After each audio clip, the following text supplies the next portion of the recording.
উনি এখন ছাত্রদের দলে, ছাত্রদের কথায় চলে।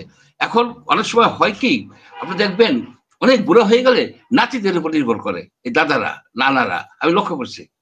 ছেলে না, ওই নাতিদের সাথে ঘুরে, নাতিদের নিয়ে কথা বলে, নাতিদের সাথে খুনসুটি করে, গল্প করে। এখন হয়ে গেছে তো তাই। নাতিকে বলে যে আমি রিজাইন করব, তুমি কি মনে করো? এখানে আর একটা ছোট্ট একটা সরকার করা দরকার, with clear mandate to hold election, এবং দুর্নীতি দমন এবং এই যে অপশাসন, এগুলিকে ক্লিন করে একটা নির্বাচন দিবে, এবং এমন কয়েকজন লোক আনতে হবে যাদেরকে টাচ করা যায় না, যাদের কোনো দুর্নীতি নাই, যারা শক্ত সমর্থ।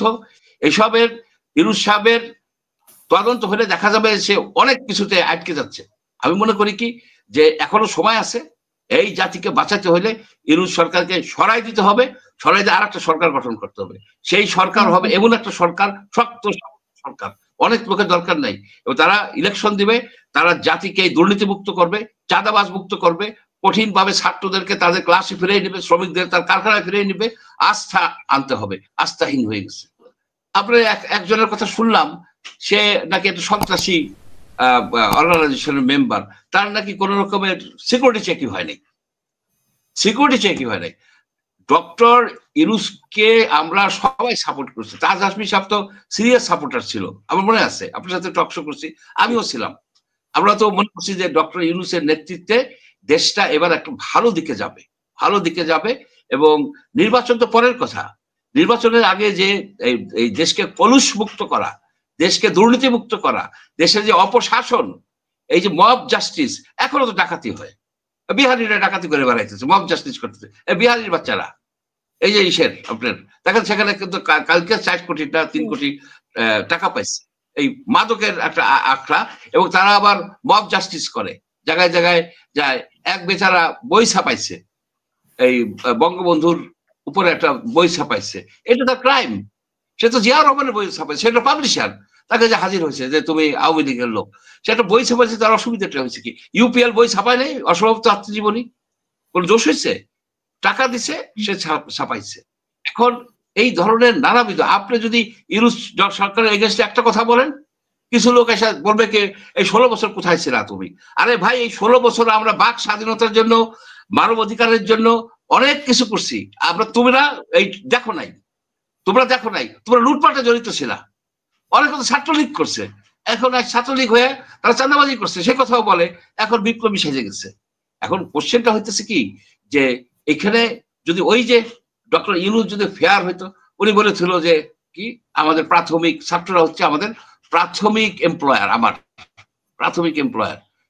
তাহলে এই যে জামাতের যে 657 জন লোক মারা গেছে, জামাতের, বিএনপির অনেক লোক মারা গেছে, তারা সঠিক হিসাব দিতে পারেনি, জামাত করছে, হিসাব দিছে, নাম এনআইডি নাম্বার সহ 657 জন।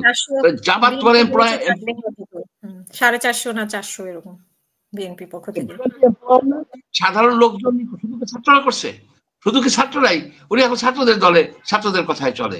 এখন অনেক সময় হয় কি, আপনি দেখবেন অনেক বুড়ো হয়ে গেলে নাতিদের উপর নির্ভর করে, এই দাদারা, নানারা, আমি লক্ষ্য করছি।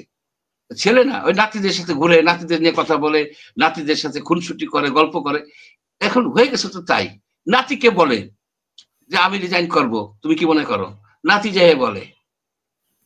আপনারা চিন্তা করেন, actually it was a historic mistake doctor ইউনূসের হাতে বাংলাদেশ রাষ্ট্র সরকারটাকে তুলে দেওয়া। ইট ওয়াজ এ হিস্টোরিক মিস্টেক, ঐতিহাসিক ভুল ছিল। যেমন 1857 খ্রিস্টাব্দে আপনার বাহাদুর শাহ জাফরকে বানানো হয়েছিল সর্বময় কর্তা। বাহাদুর শাহ জাফর ছিল 80 ইয়ার্স ওল্ড একজন বুড়া লোক, উনি সে বুলবুলি পাখির গান শুনে গান শুনতো। তার রেজাল্ট কি হয়েছে? এটা বাংলাদেশের একটা গোল্ডেন অপরচুনিটি আমরা মিস করছি। এখন দরকার হচ্ছে ক্লিয়ার কাট হচ্ছে, মানে ওয়ে ফরওয়ার্ড হচ্ছে এই ইউনূস সরকারকে সরাই দেয়া, পিসফুলি বলে দেওয়া উচিত ইউ ফেইলড। এবং কত জায়গায় যে ফেইল করছে সেগুলো আমরা সবাই জানি, আমরা এখানে থাকি, আমরা দেখি ফেইল করছে। এখানে আর একটা ছোট্ট একটা সরকার করা দরকার, with clear mandate to hold election, এবং দুর্নীতি দমন এবং এই যে অপশাসন, এগুলিকে ক্লিন করে একটা নির্বাচন দিবে, এবং এমন কয়েকজন লোক আনতে হবে যাদেরকে টাচ করা যায় না, যাদের কোনো দুর্নীতি নাই, যারা শক্ত সমর্থ এবং ভালো স্বাস্থ্যের অধিকারী, এবং জনগণ তাদের উপর আস্থা রাখতে পারে এরকম লোক বাংলাদেশে আছে। বাংলাদেশে সবাই পচে যায় নাই, কিন্তু আপনি খুঁজলে পাবেন মেরুদণ্ডওয়ালা লোক এখনো বাংলাদেশে আছে, এখনো অনেস্ট লোক আছে, এখনো লোক আছে যারা নীতির সাথে সামান্যতম কম্প্রোমাইজ করে না। এই লোক আছে, এই ধরনের লোক যে নাই তা না। এখন সময়ের দাবি হচ্ছে যে নতুন সরকার করে এই জাতিকে একটা জায়গায় নিয়ে যাওয়া, তা না হইলে লেজে গোবরের অবস্থা হয়েছে। কোথার থেকে কি করতেছে, কি ওই ইসের আপনার সেই করিডোর করতেছে, এইটা করতেছে, সেটা করতেছে। আপনার কেন দরকার পোর্টের করে দেওয়ার জন্য? পোর্টে চুরি হয়। এই যে পাওয়ারটেক 6 মাস অন্তর অন্তর তারা রিনিউ করে, সেটা তো শেখ হাসিনার আমলে থেকে দুর্নীতি করে আসতেছে।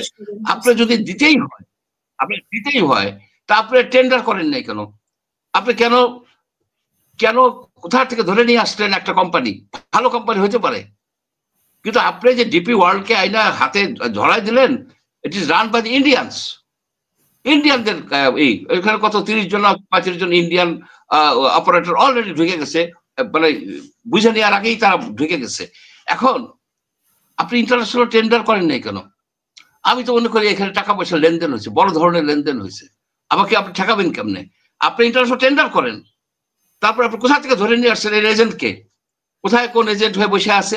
এসবের ইউনূস সাহেবের তদন্ত হলে দেখা যাবে সে অনেক কিছুতে আটকে যাচ্ছে। আমি মনে করি কি যে এখনো সময় আছে, এই জাতিকে বাঁচাতে হলে ইউনূস সরকারকে সরাই দিতে হবে, সরাই দিয়ে আর একটা সরকার গঠন করতে হবে।